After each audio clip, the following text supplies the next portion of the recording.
قدرمنو لیدونکو السلام علیکم، وخت مو په خیر.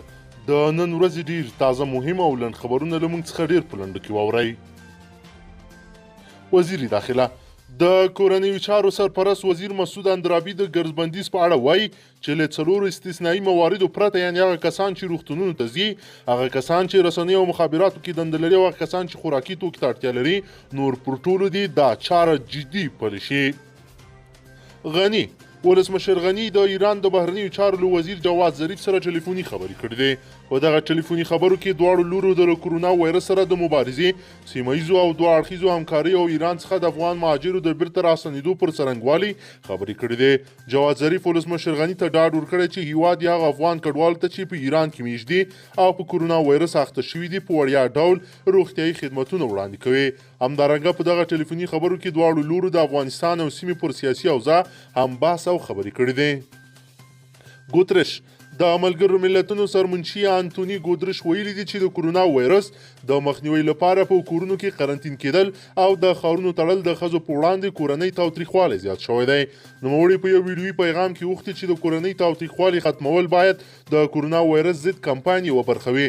ملګرو ملتونو راپور ورکوي چې د کرونا وایرس د خپرېدو په لړ کې به لبنان او مالیزیا کې کورني تاوتریخوالي 2 چنده شوي دي. د مقاوماتو په وینا په جنوبي افریقا کې د سرتاسري بندیز وروسته د ښځو په وړاندې د کورني تاوتریخوالو 90,000 پیښې راپورته شوي دي.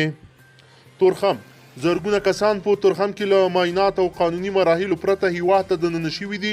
په تورخم کې افغان چارواکي وایي دوی غوښتل چې له پاکستان راتلونکي خلک معاینه کړي او تر هغه وروسته هیواد ته د ننوتو اجازه ورکړي.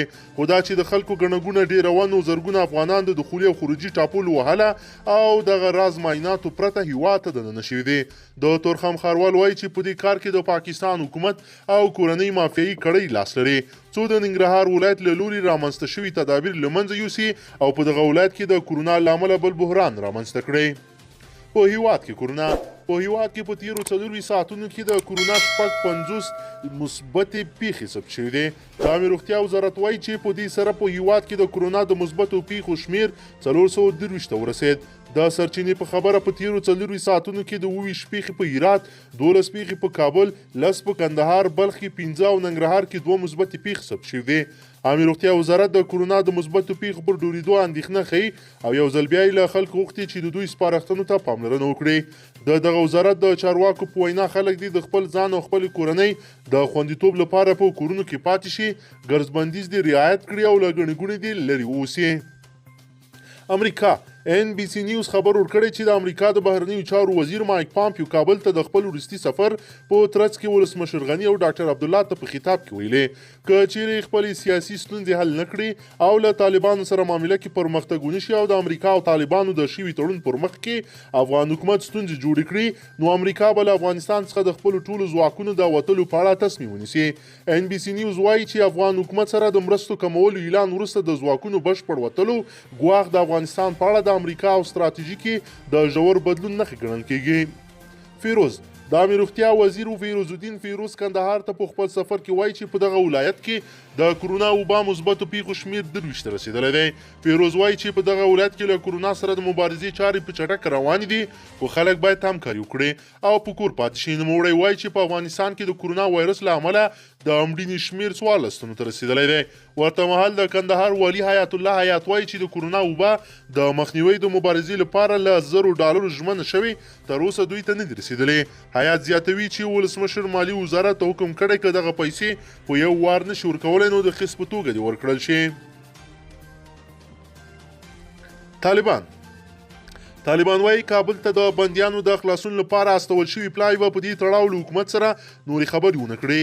د وسلوالو طالبانو د قطر دفتر ویان وایي چې افغان حکومت په یوه بله پلمه د طالب زندانیانو د خوشي کولو بهیر ځنډوي. د په وینا د شوي هوکړې له مخې باید حکومت د بندیانو خوشي کولو لپاره اقدام وکړي، خو تر اوسه پر ژمنو عمل نه دی شوی. بل خو بیا افغان حکومت وایي دوی دغه 15 بندیانو خوشي کول رد کړي چې په لویو بریدونو کې ښکېل دي، خو طالبان بیا د همدې کسانو د خوشي کولو غوښتنه کوي. شاهین وایي چې نور به د دوی پلاوي د زندانیانو د خلاصون په تړاو په جوړېدونکو بې پایلو غونډو کې ګډون نه کوي. وحید عمر د ولسمشر سلاکار وحید عمر وایي چې د کرونا په اړه د عامه پوهاوي د لوړولو لپاره 7 میلیون افغانۍ ځانګړې شوي دي. نوموړي چې نن یوې خبري غونډې ته خبرې کولې وویل چې اوس مهال د کورونا په اړه په هیواد کې د عامه پوهاوي کچه لوړه شوې او دوی په دې برخه کې 22 میلیونه افغانۍ تر اوسه لګولې دي. په دې غونډه کې د عامې روغتیا وزارت مرستیال فدا محمد پیکان وویل چې تر اوسه په هیواد کې له کورونا ناروغۍ څخه 14 تنه مړه شوي دي خو شل نور بیا بیرته جوړ شوي دي. پیکان وویل چې تر اوسه په ټول هیواد کې د کورونا ناروغۍ 423 پیښې ثبت شوي دي. له ایران څخه زرګونه راغلي کډوال اسوسییټډ پریس په یو خبر کې وایي چې پر ایران کې د کورونا وایرس له پراختیا سره مهاله تر 200,000 پورې افغانان خپل هیواد ته ستانه شوي دي. دا سرچینې په خبره دغه کسان نه معاینه کیږي او مستقیم خپلو کورونو ته ځي چې له همدې امله ښایي په افغانستان کې یو ناورین جوړ کړي. د سرچینې په خبره په دې کې ډیری ښایي پر کورونا اخته وي ځکه دوی د دغه وبایي ناروغۍ له یو ستر مرکز ستانه شوي دي. اسوسییټډ پریس وایي افغانستان د نړیوالو بنسټونو او مرستندویانو همکارۍ ته اړتیا لري او که دغه وایرس پراخیږي نو د افغانستان روغتیایي بنسټونه یې د کنټرول وړتیا نه لري. ازبکستان د ازبکستان د بهرنیو چارو وزیر عبدالعزیز کامولوف د بهرنیو چارو له سرپرست وزیر حنیف اتمر سره ټلیفوني خبرې کړې دي. نوموړي په دې ټلیفوني مکالمه کې ویلي چې دوی په افغانستان کې د دایمي سولې د راتګ غوښتونکي دي او د سولې او مذاکراتو په بهیر کې د مرستې ډاډ ورکړی دی.